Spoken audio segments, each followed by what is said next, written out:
Bismillahirrahmanirrahim. Assalamualaikum warahmatullahi wabarakatuh.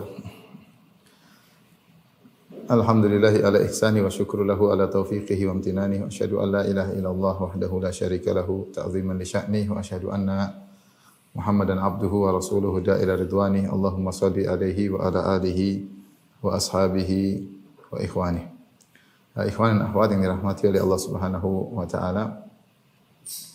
Alhamdulillah pada kesempatan pagi hari ini kita bisa berkumpul bersama dalam rangka saling menasihati, dan pada kesempatan kali ini kita akan mengangkat satu topik yang judulnya adalah ketetapan Allah adalah yang terbaik. Ya. Dan pembahasan ini diangkat dari sebuah hadis yang menunjukkan akan hal itu, yaitu al-khair fi makhtarahullah, yang terbaik adalah apa yang Allah pilih. Berdasarkan hadis Nabi sallallahu alaihi wasallam, ajaban li amril mu'min, innal amrahu kullahu khair wa laisa dzalika illa lil mu'min. Sungguh menakjubkan perkara seorang mukmin, sungguhnya perkaranya seluruhnya adalah baik. Wa laisa dzalika illa lil mu'min, dan ini tidak berlaku kecuali kepada orang yang beriman. In asabahu sarra syakara fakana khairal lahu. Kalau dia mengalami perkara-perkara yang menyenangkan dia, hal-hal yang menggembirakannya, maka dia bersyukur dan itu terbaik baginya. Wa in asabahu dharra, dan jika dia ditimpa dengan kemudaratan, sabar, dia bersabar, fakana khairal lahu, maka itu adalah yang terbaik baginya. Hadis ini menjelaskan bahwasanya al khair khiratullah, yang terbaik adalah pilihan Allah Subhanahu wa taala, namun ini hanya berlaku bagi orang yang beriman. Karena Nabi SAW mengatakan, ajaban li amril mu'min, inna amrahu kullahu khair, wa laysa dzalika illa lil mu'min. Kata Nabi SAW, sungguh menakjubkan perkara seorang mukmin, seluruh perkaranya baik. Namun ini tidak berlaku kecuali hanya bagi seorang yang beriman. Ini adalah landasan yang harus kita yakini, bahwasanya ketetapan Allah adalah yang terbaik. Dalam salah satu doa istiftah, Nabi SAW mengatakan, wasyarru laisa ilaik, dan keburukan tidak kembali kepadamu, ya, secara murni, yaitu pasti apa yang kau tetapkan yang mungkin nampak bagi kita adalah keburukan, ternyata pasti itu baik. Segala ketetapan Allah adalah yang terbaik. Dan siapa yang meyakini akan hal ini, dia akan ridha dengan keputusan Allah Subhanahu wa taala. Makanya orang yang ridha dengan keputusan Allah, dia akan merasakan manisnya iman. Nabi SAW mengatakan, dzaqa ta'mal iman, man radiya billahi rabba wa bil islami dina wa bi Muhammadin rasula. Akan merasakan manisnya iman siapa yang ridha Allah sebagai Tuhannya. Man radiya billahi rabba, dia ridha Allah sebagai Tuhannya, wa bil islami dina, dan dia ridha Islam sebagai agamanya, dan dia ridha Muhammad sebagai nabinya. Di antara bentuk ridha kepada Allah sebagai Tuhannya, yaitu dia pasrah dan dia menerima segala keputusan Allah Subhanahu wa taala. Maka dia akan merasakan manisnya iman. Ikhwan dan akhwat yang dirahmati Allah Subhanahu wa taala, pembahasan ini sangat penting bagi kita semua. Bagi saya sang pembicara maupun bagi antum al-mustami'un, para pendengar, dan al-mustami'at, para akhwat, ya. Karena kita sadar bahwasanya dalam kehidupan ini banyak hal yang tidak sesuai dengan prediksi kita, tidak sesuai dengan harapan kita, banyak, ya. Tidak semua yang kita inginkan berjalan dengan mulus. Tidak semua yang kita cita-citakan kita gapai. Banyak hal tidak sesuai dengan cita-cita kita, banyak hal tidak sesuai dengan harapan kita, banyak hal justru berbalik dengan apa yang kita harapkan. Namun sebagai seorang mukmin, kita harus yakin bahwasanya apa yang Allah tetapkan bagi kita itu yang terbaik. Dengan syarat kita seorang yang beriman. Ya, kalau tidak beriman lain ceritanya. Betapa banyak Allah Subhanahu wa taala menetapkan ketetapan yang buruk bagi orang-orang yang kafir. Faquti adabirul ladzina kafaru. Allah menghabisi orang-orang kafir, banyak. Allah membinasakan orang-orang yang yang membangkang kepada Allah Subhanahu wa taala. Allah azab, Allah siksa. Allah menghukum mereka dengan su'ul khatimah, dengan kesudahan yang buruk, ya. Tentu dia tidak ingin demikian. Maka aturannya, ketetapan menjadi yang terbaik bagi kita jika kita beriman kepada Allah Subhanahu wa taala. Ikhwan dan akhwat yang dirahmati oleh Allah Subhanahu wa taala. Kita hamba yang lemah, Kita tidak tahu tentang apa yang terbaik bagi kita. Kenapa? Karena kita tidak tahu hal yang gaib. Pandangan kita terbatas dan kita tidak mengetahui kondisi kita secara makro. Kita tahu yang di depan kita yang menurut prediksi kita, menurut sisi pandangan kita saja. Padahal kita ini hidup dalam banyak sisi, dalam banyak pandangan, dalam banyak keterkaitan. Yang mengetahui itu semua hanyalah Allah Subhanahu wa taala karena semua di bawah ciptaan Allah Subhanahu wa taala. Allah Subhanahu wa taala yang tahu tentang apa yang gaib bagi kita yang tidak kita ketahui. Jangankan kita, Nabi SAW pun tidak tahu. Dalam surat Al-A'raf kata Allah Subhanahu wa taala, "Qul la amliku li nafsi naf'an wala dharran illa ma syaa Allah." Katakanlah wahai Muhammad, la amliku li nafsi naf'an wala dharran illa ma syaa Allah. Aku ini tidak bisa berkuasa untuk mendatangkan kemanfaatan bagi diriku atau menolak kemudaratan dari diriku kecuali dengan kehendak Allah Subhanahu wa taala. Walau kuntu a'lamul ghaiba, kalau saya tahu ilmu gaib, lastakthartu minal khair. Tentu aku akan perbanyak melakukan kebajikan. Wa ma massani yasu, dan aku tidak akan ditimpa dengan kemudaratan. In ana illa nadhirun wa basyirun liqaumin yu'minun. Aku hanyalah pemberi kabar gembira dan beri peringatan bagi orang yang beriman. Nabi saja mengatakan, "Lau kuntu a'lamul ghaib," kalau aku tahu ilmu gaib, lastakthartu minal khair. Tentu aku akan perbanyak melakukan kebajikan. Tapi Nabi tidak tahu ilmu gaib, ya. Nabi tidak tahu. Nabi menyangka ini yang terbaik baginya, ternyata tidak tepat.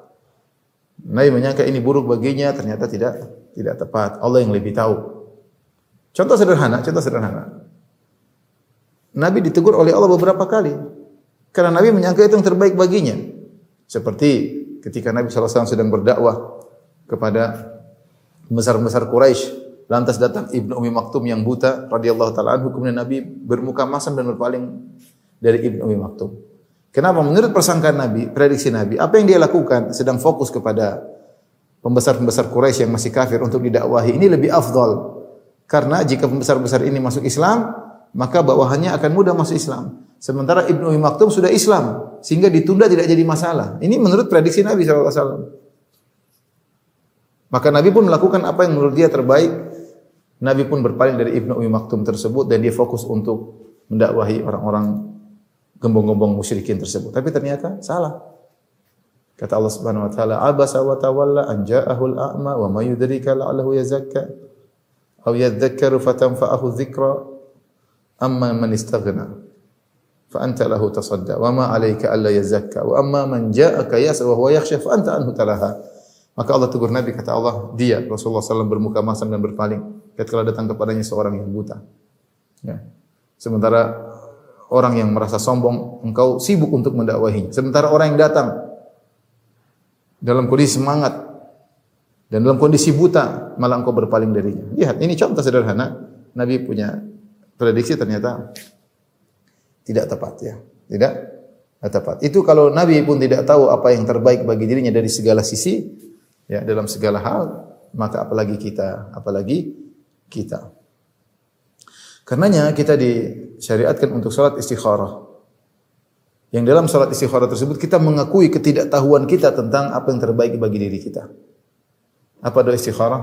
Allahumma inni astakhiruka bi ilmik wa astaqdiruka bi qudratik wa as'aluka min fadlikal azim fa innaka ta'lam wa la a'lam wa taqdir wa la aqdir innaka anta 'allamul ghuyub.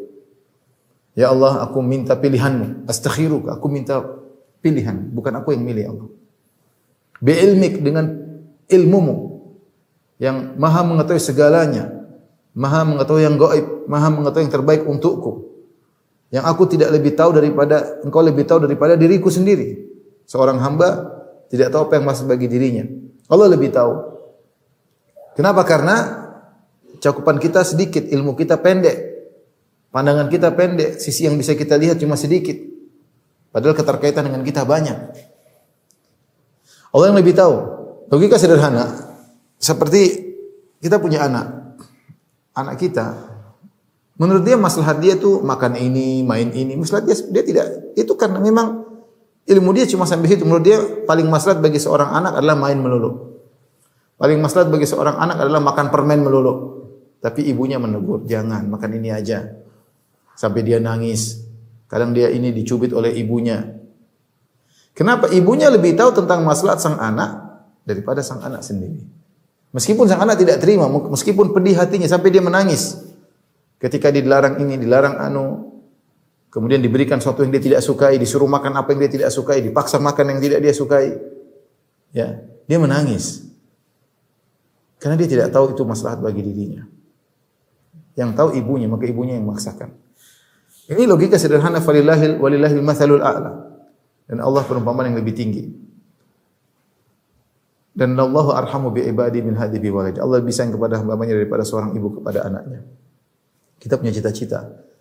Kita punya keinginan. Menurut pandangan kita, prediksi kita, menurut perhitungan kita ini yang terbaik bagi kita.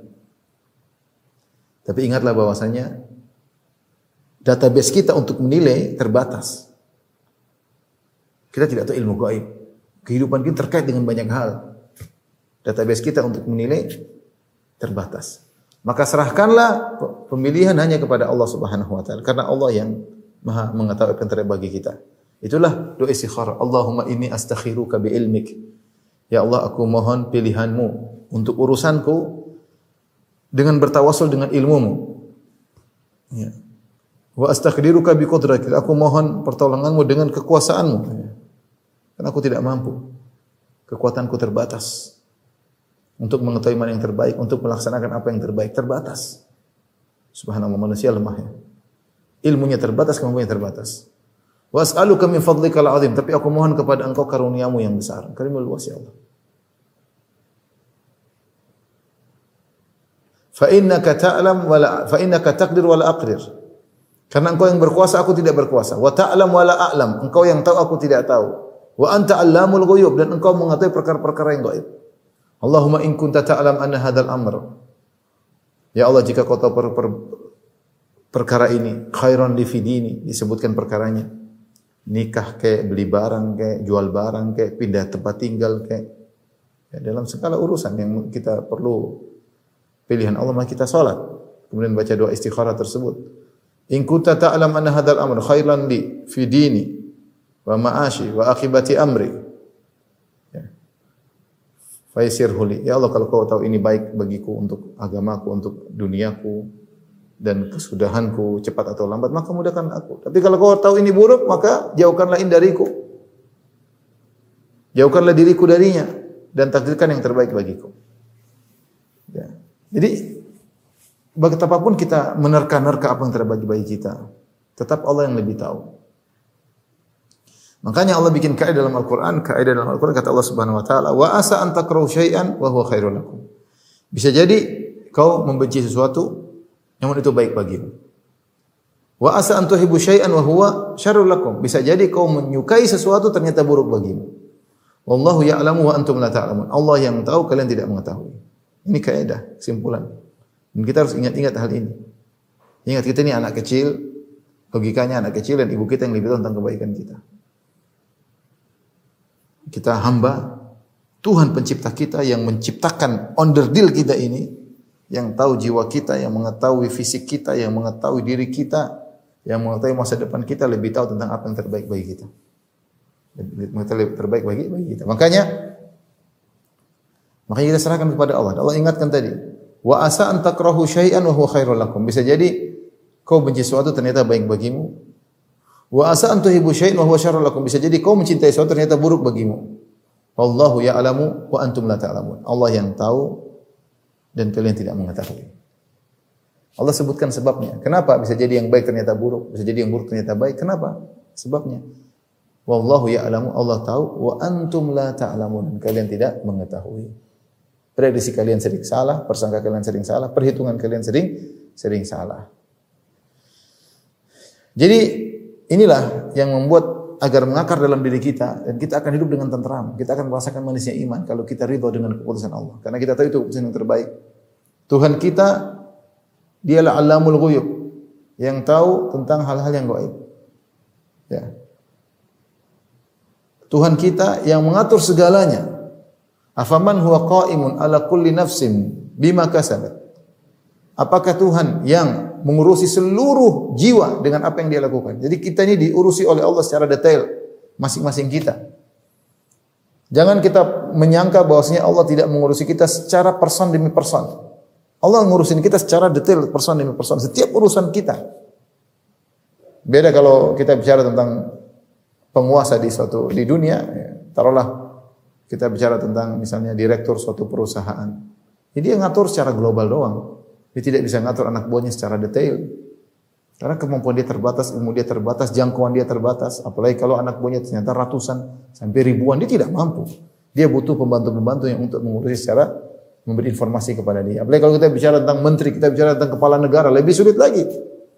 Allah tidak seperti itu. Allah mengurusi kita detail satu demi satu. Makanya betapa sering kita berdoa kepada Allah, Allah kabulkan. Di saat kita menghadapi suatu perkara yang seakan-akan mustahil, tiba-tiba Allah kabulkan. Kenapa? Karena Allah mengurusi kita detail satu demi satu. Sebagaimana Allah mengurusi saya, Allah mengurusi antum. Person per person. Jangan menyangka ya Allahnya tahu secara global, enggak. Sebagaimana perkataan orang-orang falasifah, bahwasanya mereka mengatakan ilmu Allah itu secara ilmu kulli, bukan tafsiri. Ilmu yang global, bukan ilmu yang terperinci. Ta'ala Allahu amma yaquluna uluwan kabira. Maha suci Allah dari ucapan mereka tentang Allah Subhanahu wa taala. Jadi Allah Maha berilmu, kemudian Allah Maha mengurusi kita. Ya. Allahus Samad, yang semua makhluk bergantung kepada Allah Subhanahu wa taala, ya. Kemudian ingat Allah Al-Hakim, Allah Maha bijak. Di antara nama Allah yang harus kita perlu dalam meyakini segala keputusan Allah yang terbaik adalah Al-Hakim. Allah itu Maha bijak. Artinya tidak ada yang Allah tetapkan kecuali pasti adil. Pasti pada tempatnya, pasti pada posisinya, pasti pada porsinya. Karena al-hikmah itu wad'u syai' fi mawdhihi, meletakkan suatu pada tempatnya. Dan Allah Al-Hakim. Dan saya sampaikan bahwasanya Al-Hakim sifat Allah, hikmah ini adalah sifat dzatiyah. Sifat dzatiyah adalah sifat yang tidak pernah lepas dari Allah. Semua perbuatan Allah, semua ketetapan Allah, semua keputusan Allah, semua hukum Allah, semuanya hikmah. Tidak pernah satu detik pun Allah keluar dari sifat bijak, enggak ada. Enggak mungkin. Karena sifatul hikmah adalah sifatun dzatiyah lillah. Sifat dzatiyah itu sifat yang tidak la tanfak anillah, tidak pernah lepas dari Allah. Allah senantiasa memiliki sifat tersebut. Sehingga yakinlah tidak pernah Allah salah dalam memutuskan. Tidak pernah Allah keliru dalam memilih untuk hambanya. Allah pasti memilihkan yang tepat, yang terbaik. Al-khair khiratullah. Yang terbaik adalah pilihan Allah Subhanahu wa taala. Namun tadi syaratnya harus beriman agar kita mendapatkan tadi. Kalau kita tidak beriman tidak termasuk dalam aturan ini. Aturan ini al-khair fima ikhtarahullah, terbaiklah pilihan Allah bagi orang yang beriman. Dalam satu athar dengan sanad yang qawi, disebutkan oleh Zahabi, disebut oleh Darimi, dari Ibnu Mas'ud radhiyallahu anhu. Ibnu Mas'ud berkata, "Innal 'abda la yahummu bil amri min at-tijarah wal imarah hatta idza tayassar lahu nadhara Allah ilayhi min fawqi sab'i samawat fa yaqulu lil malaika isrufuhu anhu fa innahu in yassartuhu lahu adkhaltuhu an-nar." Ibnu Mas'ud pernah berkata, sungguhnya seorang hamba ingin melakukan suatu perkara, baik perdagangan maupun kejabatan. Dia ingin berdagang dan dia ingin jadi jabatan, dapat jabatan. Sampai tatkala sudah di hadapan dia, menurut dia ini sudah yang terbaik, nazarallahu ilaihi min fawqi sab'i samawat. Subhanallah, Allah dari atas langit yang 7 melihatnya. Karena Allah mengawasi setiap gerak-gerik hambanya. Allah yang kata Allah ya'lamu kha'inatal a'yun wa ma tukhfi sudur. Allah mengetahui pengkhianatan lirikan mata dan Allah mengetahui apa yang tersembunyi dalam dada manusia. Jangankan kita manusia, bahkan tumbuhan Allah pun tahu. Kata Allah, "Ma tasqutu min waraqatin illa ya'lamuha." Tidak ada satu daun pun yang jatuh kecuali Allah tahu tentang daun tersebut. Wa ka'ayyin min dabbatin la tahmilu rizqaha Allahu yarzuquha wa iyyakum. Betapa banyak hewan melata. Hewan paling kecil di dasar laut, hewan paling kecil dalam bumi. La tahmilu rizqaha, dia tidak pandai untuk mengatur rezekinya. Allahu yarzuqu, Allah memberi rezeki. Wa iyyakum, apalagi kalian. Jadi kita ini diawasi oleh Allah dan gerak-gerik kita diketahui oleh Allah. Ibnu Mas'ud berkata radhiyallahu ta'ala anhu, sesungguhnya seorang hamba ingin masuk dalam perdagangan dan ingin menjadi pejabat. Hatta idza tayassara lahu, tatkala di depan dia sudah mudah, tinggal dia masuk kemudian dia akan beraksi menjadi pedagang atau pejabat. Nadharallahu ilaihi min fawqi sab'i samawat. Allah melihat dia dari atas langit yang 7. Fayaqul malaika, Allah berkata kepada para malaikat, isrufu anni, jauhkan perdagangan tersebut darinya, jauhkan jabatan tersebut darinya. Fa innahu in yasartuhu lahu adkhaltuhu an-nar. Kalau saya mudahkan dia untuk mendapatkan jabatan atau mendapatkan perdagangan, aku akan masuk dalam neraka jahanam. Maka tidak layak bagi dia untuk menjadi pejabat, tidak layak bagi dia untuk menjadi pedagang. Ini benar, ikhwan. Ya.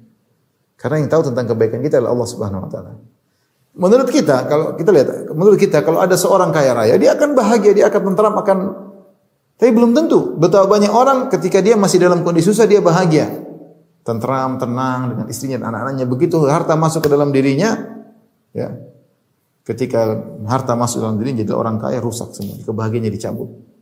Ribut sama istrinya, cerai dengan istrinya, anak-anaknya jadi nakal, dicabut kebahagiaan tersebut. Ternyata harta tersebut tidak baik baginya. Betapa banyak orang ketika dia masih kaya raya, dia lupa dengan Allah Subhanahu wa taala. Maksiat sana, maksiat sini, bohong sana, bohong sini. Ketika Allah jatuhkan dia, Allah ambil harta dari dia, maka dia dekat dengan Allah Subhanahu wa taala. Beribadah kepada Allah, suka menangis di hadapan Allah Subhanahu wa taala. Kita enggak tahu sampai akhirnya maut menjemputnya. Kita benar-benar lemah. Tidak tahu apa yang terbaik bagi kita. Ya. Ini nyata, bukan hal yang kita lihat, waqi', realita yang kita lihat. Ada orang tadi biasa-biasa ke masjid bahagia, tiba-tiba dapat duit, kaya raya, lupa semua, hancur keluarganya, hancur.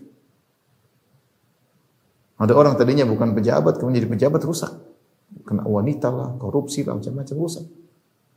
Sementara ketika dia nyalon enggak terima-terima, dia mungkin sedih, mungkin dia marah, sudah berkorban, tapi itu yang terbaik bagi dia. Sampai ketika dia masuk dalam perdagangan, kemudian dia kalah tender, kemudian padahal sudah depan mata seakan-akan dia menang, tahu-tahu dia kalah tender. Tahu-tahu grup lain yang menang, dia bilang, ya Allah, saya kalah. Saya dikalahkan oleh grup sana, saya kalah tender grup sana. Dia tidak tahu, bukan dia kalah, sebenarnya dia bisa menang, tapi Allah yang palingkan dia. Allah yang buat dia kalah. Padahal tadi sudah dekat tinggal menang, tapi Allah buat dia kalah. Kenapa? Karena ini terbaik baginya, dia harus kalah. Kalau tidak kalah dia bahaya. Ke depan dia tidak mampu menghadapi ujian-ujian. Inilah yang membuat kita seharusnya sebagai seorang mukmin, setelah kita berusaha, setelah kita istikharah, kita yakin bahwasanya apa yang Allah pilih yang terbaik bagi kita. Karena Allah dia adalah Hakim, yang maha bijak. Dialah Ar-Rahim, yang sangat sayang kepada hamba-hambanya. Dan dialah Al-Alim, yang maha tahu apa yang terbaik bagi hamba-hambanya. Ya. Dan dialah maha mengurusi hamba-hambanya dengan secara detail. Ikhwan dan akhwat yang rahmatillah subhanahu wa ta'ala. Terlalu banyak contoh Allah sebenarnya Al-Quran tentang pilihan Allah yang terbaik. Banyak sekali. Saya sudah sampaikan dalam banyak pengajian. Saya akan sebutkan beberapa contoh yang lain. Contoh, bahkan tatkala seorang terjerumus dalam maksiat. Contoh siapa? Contoh Nabi Adam alaihissalam.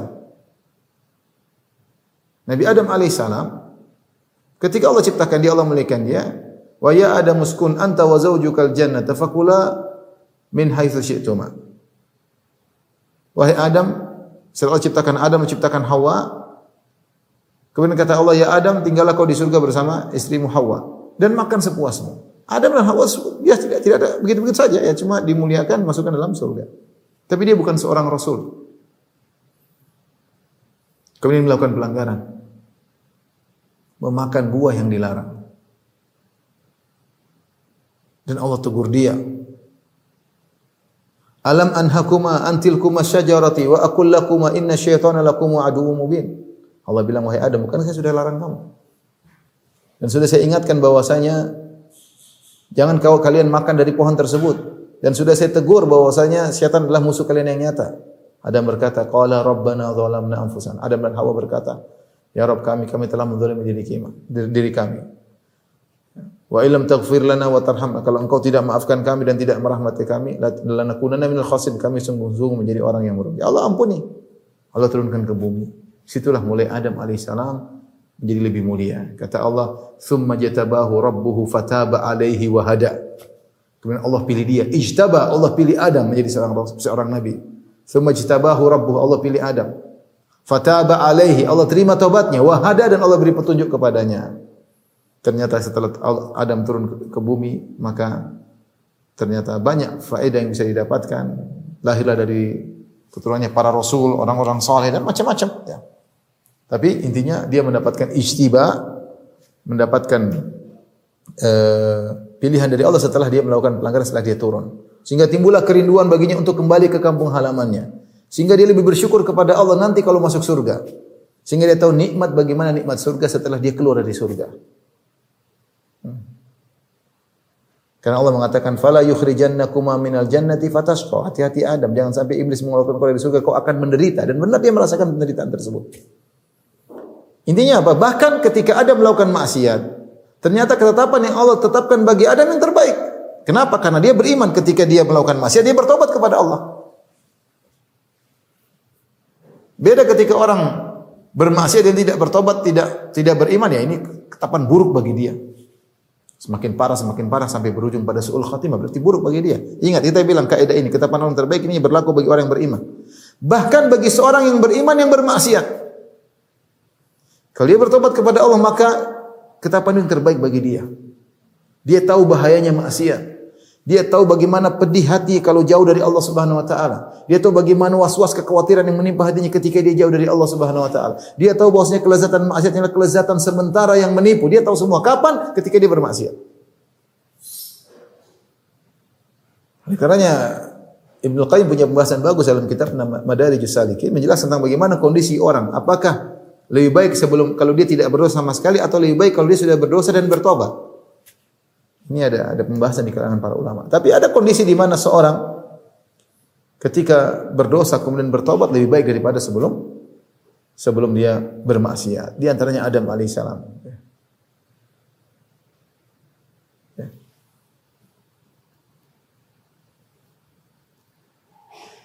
Menunjukkan bahwasanya keputusan Allah terhadap Nabi Adam lebih baik.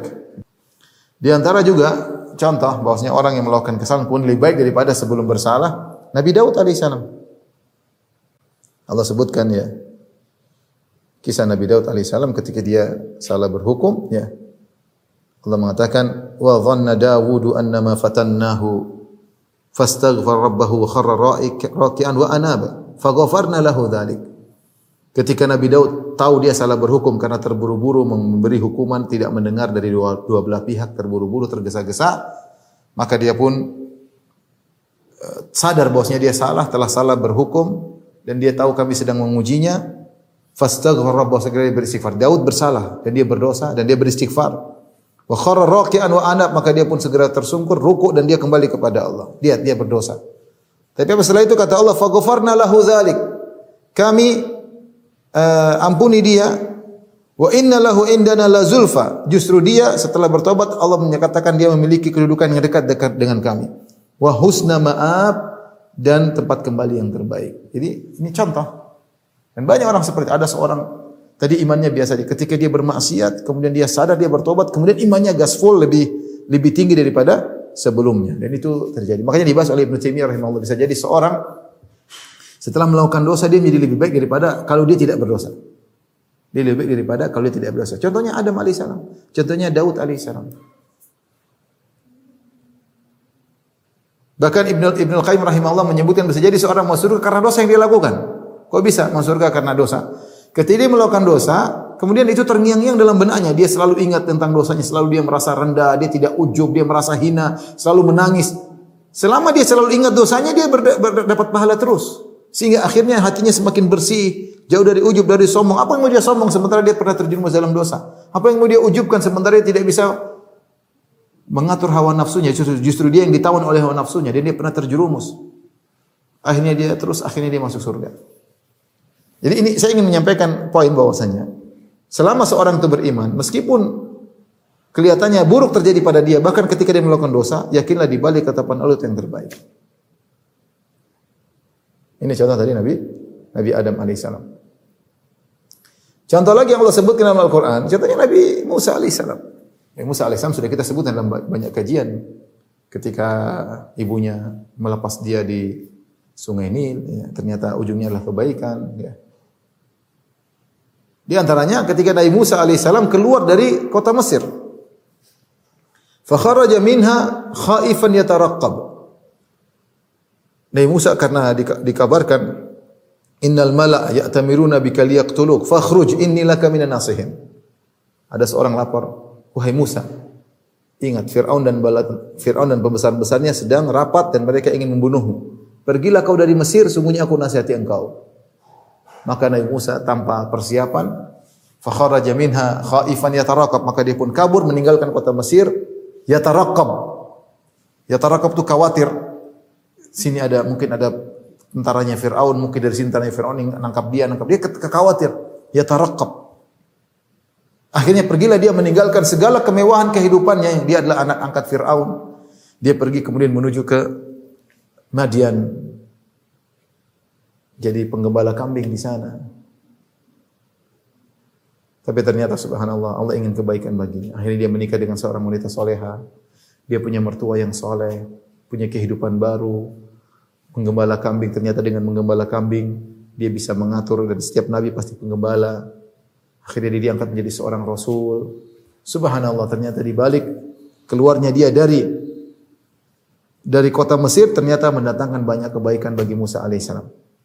Contoh menarik juga, ketika Nabi Musa alaihissalam kabur dengan Bani Israel meninggalkan Fir'aun karena mereka ingin dibunuh oleh Fir'aun, maka dia pun pergi sampai akhirnya terjebak di hadapan Laut Merah. Ya.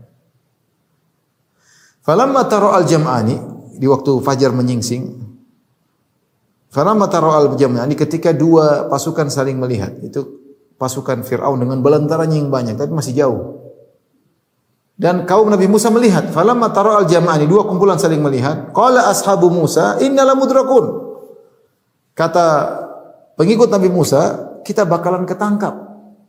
Mau kemana kita? Ke depan Laut Merah, ke belakang musuh, kita enggak bisa kabur. Kata Musa, kalla inna ma'iya rabbi sayahdin. Sekali-sekali tidak. Allah bersama aku dan dia akan beri petunjuk kepadaku. Intinya akhirnya Musa memukulkan tongkatnya, kemudian laut terbelah. Wa faraqna bikumul bahra fa anjaynakum aghraqna alu fir'auna wa antum tanzurun. Maka kemudian Allah buka lautan, kemudian Nabi Musa dan kaumnya melewati lautan tersebut. Bukan ini yang menjadi perhatian kita. Ini masih mukaddimah. Berjalan Nabi Musa dan kaumnya, Fir'aun sampai ketika Nabi Musa tiba di ujung, Fir'aun dan balantaranya sampai di tepi apa namanya? Di tepi sungai, di tepi Laut Merah tersebut. Ya. Jadi Nabi Musa sudah sampai di ujung bersama, sudah selamat semuanya. Fir'aun baru tiba di tepi laut tersebut. Tentu Fir'aun dia mikir dua kali mau masuk ya.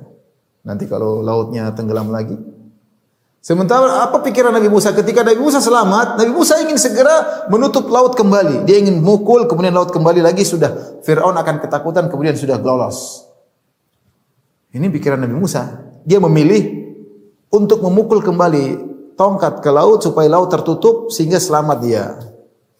Tapi ternyata Allah punya pilihan lain yang Nabi Musa tidak tahu. Kata Allah, watrukil bahra rahwan innahum jundun mughraqun.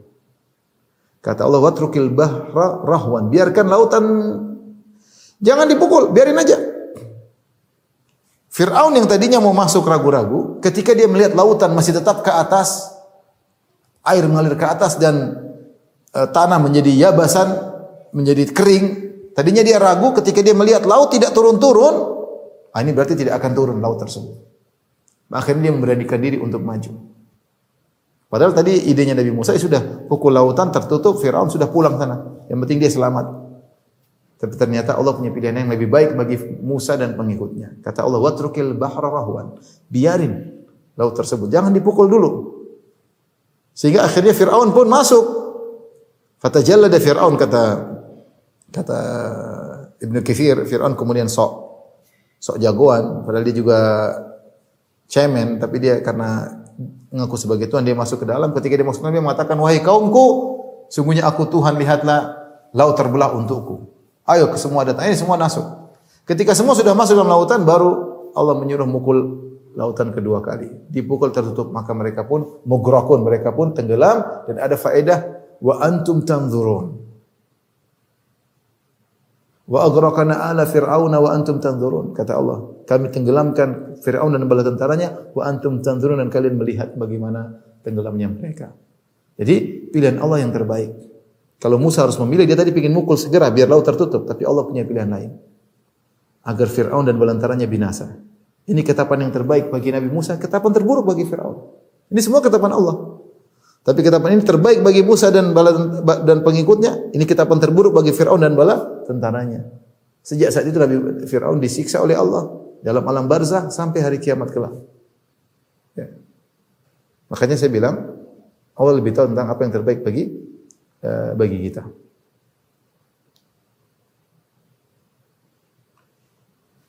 Demikian juga misalnya kisah Rasulullah SAW.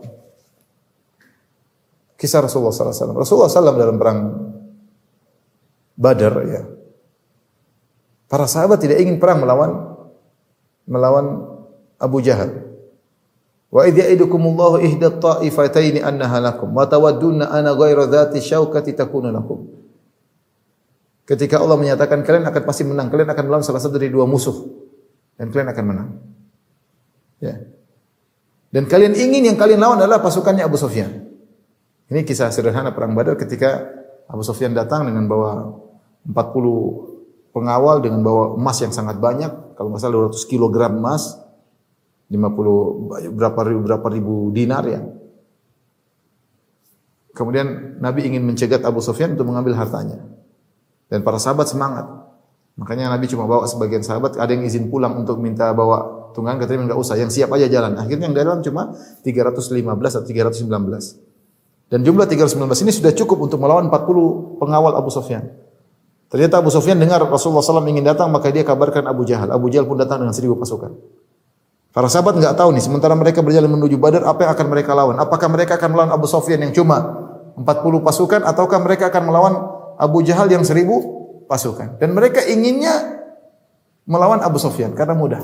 Udah mudah, kemudian dapat emas 200 kilogram, enak. Jangan sampai melawan Abu Jahal 1000 pasukan dengan pasukan yang penuh. Makanya Allah mengatakan wa tawadduna anna ghairu dzati syauki takunu lakum. Sementara kalian inginnya yang dilawan adalah pasukan Abu Sufyan, bukan Abu Jahal. Dari sisi apa? Abu Sufyan pasukannya cuma 40 orang. Hartanya banyak. Semua perdagangan Quraisy ketika itu dibawa oleh Abu Sufyan. Harta orang Quraisy semua di situ. Jadi sudah musuh sedikit, untung banyak. Daripada Abu Jahal 1000 pasukan persenjataan lengkap. Harta yang diperoleh tidak banyak. Ya kalau disuruh pilih, mending pilih ini. Makanya Allah mengatakan wa tawadduna ayna ghairu dzati syau'i takun lakum. Makanya kalian ingin dapat pasukan yang lemah. Ya. Ternyata ya, Allah mentakdirkan mereka melawan Abu Jahal yang mereka tidak sukai. Ya. Ternyata mereka melawan pasukan yang lebih berat dan akhirnya mereka menang dan akhirnya jadilah peristiwa tersebut dengan Yaumul Furqan. Ternyata faedahnya lebih banyak. Mereka menjadi peserta perang Badar, menjadi sahabat yang terbaik. Sahabat yang terbaik adalah peserta perang Badar. Mereka dijamin surga. Hari perang Badar disebut hari Yaumul Furqan, hari pembeda antara hak dan batil. Situlah kemudian Islam menjadi jaya. Orang-orang kabilah-kabilah lain kemudian segan kepada Islam. Kenapa Islam bisa mengalahkan Quraisy yang paling sombong ketika itu? Ternyata pilihan Allah yang terbaik. Sama seperti ketika Nabi SAW harus keluar dari kota Mekah. Rasulullah SAW keluar dari kota Mekah. Bukan senang-senang. Rasulullah SAW sedih harus meninggalkan kota Mekah. Beliau bertahan berdakwah di kota Mekah. Sampai sebagian sahabat dibunuh. Sampai sebagian harus bersahabat, harus berhijrah ke negeri Habasyah. Rasulullah bertahan. Karena ini kampung halamannya. Ka'bah di situ. Rumahnya di situ. Istrinya di situ. Meninggal di situ. Anak-anaknya lahir di situ. Semuanya di kota Mekah. Nostalgia yang indah semua di kota Mekah. Tapi ternyata tidak menyenangkan. Mereka ingin bunuh Nabi SAW. Siapa yang senang kemudian kabur, dikejar-kejar, sembunyi dalam gua Jabal Thawr. Semua tidak menyenangkan. Makanya ketika Nabi SAW keluar dari kota Mekah, Nabi mengatakan, Innaki la khairu ardillahi wa ahabbu ardillahi ila Allah. Wahai kota Mekah, sungguhnya engkau adalah negeri yang terbaik. Negeri yang paling dicintai oleh Allah. Laula anna qaumaki akhrajuni ma kharajtu minki. Kalau kaummu tidak mengusirku, aku tidak akan keluar. Rasulullah meninggalkan kota Mekah dengan sedih. Tapi ternyata Allah punya rencana yang lebih baik. Ternyata Nabi beri kota Mekah, mendirikan daulah Islamiyah, kemudian akhirnya menaklukkan Jazirah Arab. Ini semua dimulai dari hijrahnya Nabi meninggalkan Mekah ke Madinah. Secara sebab, kalau bukan karena hijrah, ya tentunya semua diatur oleh Allah. Tapi secara sebab, kalau bukan karena hijrah, tidak akan terjadi negara Islam. Tidak akan tegak negara Islam. Tidak akan dikuasai kota Mekah. Tidak terjadi Fatu Makkah, penaklukan kota Mekah. Ini semua menunjukkan bahwasanya pilihan Allah adalah yang terbaik. Ya. Dan banyak kisah-kisah yang sudah pernah saya sampaikan dalam pengajian lain. Kisah Nabi Yusuf alaihissalam, kisah Nabi Musa dalam sisi yang lain. Ya. Kisah Hadithatul Ifk, kisah Aisyah radhiyallahu taala anha. Dan banyaknya. Saya tidak ingin mengulang karena sudah pernah saya sampaikan di kajian yang lain. Demikian dalam hadis-hadis Nabi sallallahu alaihi wasallam betapa banyak ya. Demikian Al-Qur'an seperti kisah siapa? Kisah Nabi sallallahu alaihi wasallam ketika menikah dengan Zainab bintu Jahshin ya. Yang Allah abadikan dalam surat Al-Ahzab ya. Itu juga kisah yang menarik sudah pernah saya sampaikan juga ya. Kemudian juga dalam hadis-hadis Nabi misalnya tentang Ummu Salamah radhiyallahu taala anha yang meninggal suaminya Abu Salamah, lantas dia berdoa kepada Allah, akhirnya Allah menggantikan dengan suami yang lebih baik yaitu Nabi Muhammad sallallahu alaihi wasallam. Contoh kisah seperti dalam hadis juga kisah Fatimah bintu Qais ketika dia dilamar oleh Muawiyah bin Abi Sufyan dan di Abu Jaham, kata Rasulullah jangan nikahi mereka berdua, nikahilah ingkahi Usama. Usama seorang budak, bekas budak, bapaknya budak, bekas budak dan dia berkulit hitam, secara fisik kurang menarik. Ya. Dan tidak terkenal, bukan Quraisy. Secara fisik kurang menarik, secara nasab bukan Quraisy. Beda dengan Muawiyah Abu Jaham.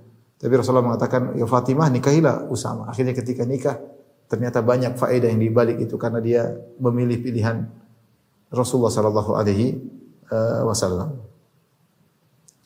Jadi banyak sekali Allah sebutkan contohnya dalam Al-Quran dan juga hadis-hadis kisah-kisah dalam hadis-hadis Nabi SAW yang menunjukkan untuk mengokohkan kita bahwasanya pilihan Allah yang terbaik. Dan ini ikhwan dan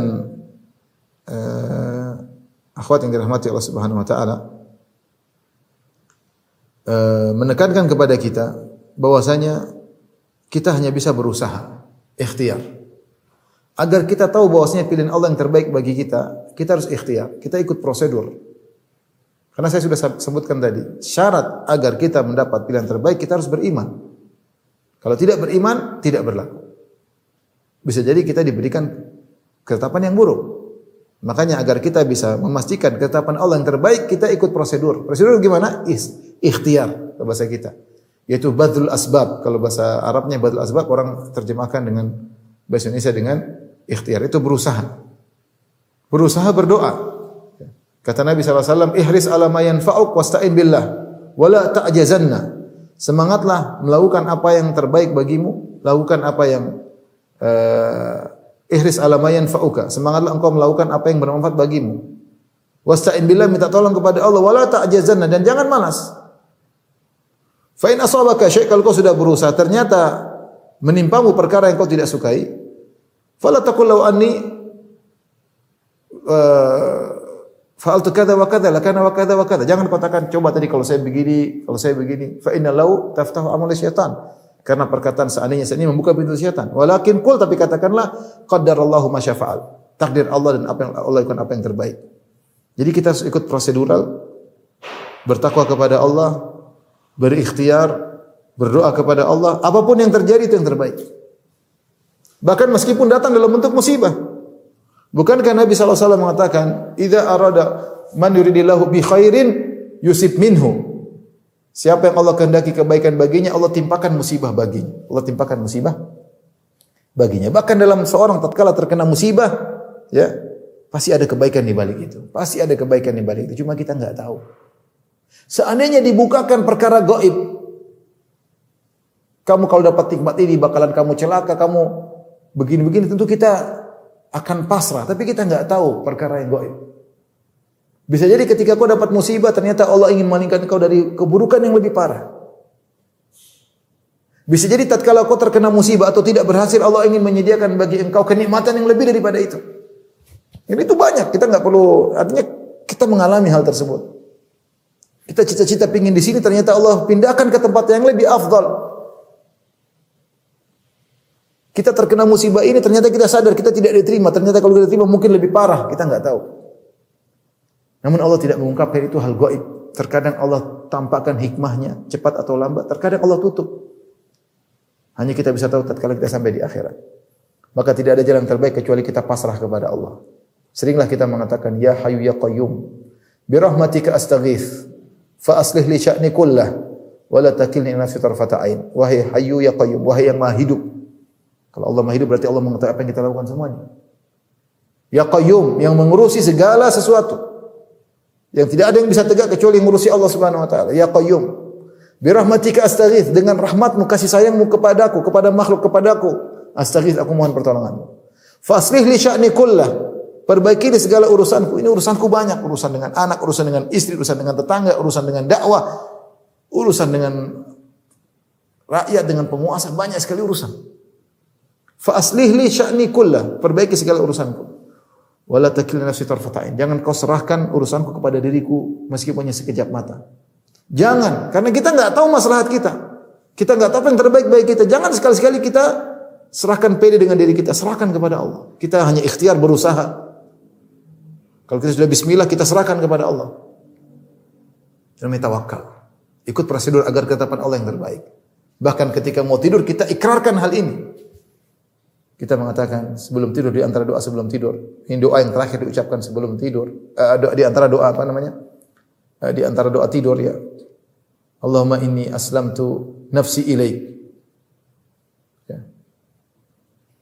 Wajjahtu wajhi ilaik. Wa fawwadtu amri ilaik. La malja wa la manja minka ila ilaik. Amantu bi kitabika alladhi anzalt wa bi nabiyyika alladhi arsalt. Ini doa yang kata Nabi ucapkan terakhir sebelum kau tidur. Para ulama mengatakan doa ini kalau kita sempat doa ini terus kita ngomong-ngomong lagi, ulangi lagi.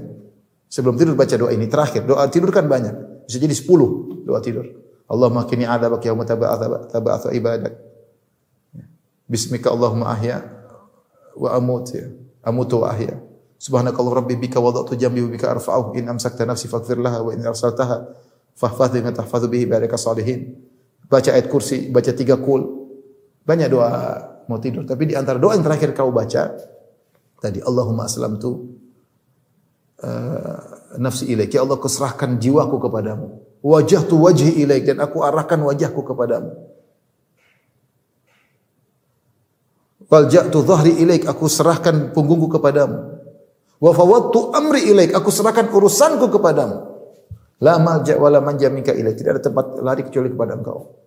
Amantu bi kitabika alladhi anzalt, aku beriman kepada Al-Qur'an yang kau turunkan. Wa bi nabiyyika alladhi arsalt, dan aku beriman kepada nabimu yang kau utus. Kemudian tidur. Artinya sampai kita mau tidur, kita mengikrarkan, menyerahkan urusan kepada Allah Subhanahu wa taala. Intinya ikhwan dan akhwat yang rahmatillah Subhanahu wa taala, ya. Yakinlah kalau kita beriman, bertakwa kepada Allah, maka itu keputusan yang terbaik. Harus husnudzan kepada Allah. Jangan sampai suudzon, ya. Jangan sampai suudzon. Ingat Tuhan kita Al-Hakim yang Maha Bijak, pasti Dia melakukan yang terbaik. Wasyarru laisa ilaik, tidak ada keburukan kembali kepada Allah, segala ketetapan yang terbaik. Dan Dia adalah Ar-Rahim yang Maha Penyayang. Dan Dia adalah Maha mengurusi segalanya, ya. Dan Allah berfirman dalam hadis qudsi, ana inda dhanni abdi bi falyadhunna bi abdi ma syaa. Aku berdasarkan persangkaan hambaku. Hendaknya sang hamba berprasangka kepadaku sesuai dengan yang dia inginkan. In dhanna bi khairan falahu, kalau dia berprasangka baik bagi dia kebaikan. Wa in dhanna bi syarran falahu, kalau dia berprasangka buruk tentangku maka bagi dia keburukan. Sering-seringlah kita istikharah. Kita ini lemah, tidak tahu apa yang terbaik bagi kita. Kita menyangka harta banyak adalah yang terbaik bagi kita, ternyata buruk bagi kita. Kita menyangka jabatan terbaik bagi kita, ternyata membinasakan, menghancurkan rumah tangga kita. Banyak hal yang kita perkirakan baik tidak baik. Jadi istikharah dan istikharah. Istikharah dan istikharah. Makanya karena Nabi SAW yu'allimuna al-istikharah fil umuri kulliha kama yu'allimuna suratan minal Qur'an. Dalam hadis Jabir bin Abdullah kalau tidak salah, dia berkata Rasulullah SAW mengajarkan kami untuk istikharah dalam segala urusan sebagaimana Nabi mengajarkan Al-Quran. Dalam segala urusan kita disuruh istikharah. Wallahu alam bisawab. Ini saja yang bisa saya sampaikan. Adapun contoh-contoh banyak sekali ya, kisah-kisah dalam Al-Qur'an, dalam hadis-hadis, kisah para ulama, bagaimana apa yang Allah pilih baginya yang terbaik ya. Mungkin terakhir saya sebutkan kisah terakhir, kisah disebut oleh para ulama tentang kisah Imam Nawawi rahimahullah taala. Imam Nawawi rahimahullah taala dia memulai kehidupan itu menuntut ilmunya dengan belajar tib, belajar ilmu medis ya, kedokteran. Maka dia bacalah buku Al-Qanun karya Ibnu Sina. Dia boleh baca buku yang sulit ya. Nah, akhirnya dia tidak suka dengan ilmu ini. Dia tidak suka bukunya Ibnu Sina. Akhirnya dia tidak paham karena sulitnya ibarat-ibarat Ibnu Sina. Sampai dia merasa berat. Akhirnya dia pun karena Ibnu Sina top, orang terkenal yang baca, orang hebat yang bisa paham bukunya orang hebat. Tapi dia berusaha dia tidak paham. Bukannya Imam Nawawi tidak pandai, Imam Nawawi orang sangat cerdas, tapi Allah bikin dia tidak paham. Akhirnya dia pun meninggalkan buku tersebut, kemudian dia beralih kepada ilmu syar'i. Maka lihat apa yang terjadi, Allah bukakan bagi dia banyak kebaikan. Lihatlah buku-bukunya, Riyadhus Shalihin, Al-Azkar, kemudian kitab Arba'in Nawawiyah, ya. Kemudian Al-Minhaj Syarah Sahih Muslim, Al-Mujmu' Syarah Al-Muhadzab, semuanya kitab-kitab hebat yang dimanfaatkan oleh kaum muslimin sampai sekarang. Jadi wa asa an takrahu syai'an wa huwa khairul lakum. Bisa jadi apa yang kau tidak sukai ternyata baik bagimu. Wallahu a'lam bishawab. Demikian ikhwan-ikhwan di Tulung Agung dan juga para pemirsa yang saya sampaikan pada kesempatan ini. Kurang lebih mohon maaf. Wabillahi taufiq wal hidayah. Assalamualaikum warahmatullahi wabarakatuh.